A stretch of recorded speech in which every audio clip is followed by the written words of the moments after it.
Number 8, emotional unhealth. So we talked about emotional disorder. We detailed that. Emotional unhealth, what's that?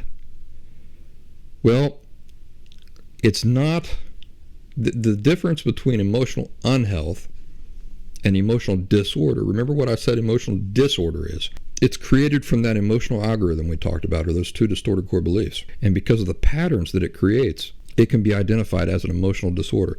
That's why you've got names like borderline personality disorder and narcissistic personality disorder and everything. They fit a very predictable and recognizable pattern. Emotional unhealth, on the other hand, is not necessarily being born from the 2 distorted core beliefs that we talked about.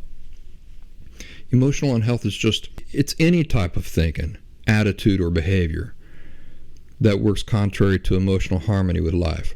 So it's not necessarily built upon this emotional algorithm so that you can definitely predict how a person's going to react in certain situations or what they're thinking or feeling and those sorts of things. It's anything. It's any type of thinking, attitude, or behavior that's working contrary to emotional health. So it doesn't always involve emotional disorder specifically. An example I give is passive-aggressive communication behavior styles.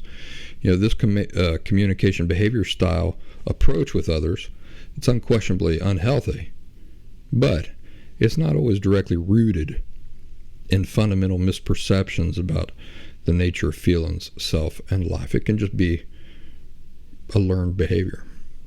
So that's some of the last symptom terminology I want to share with you.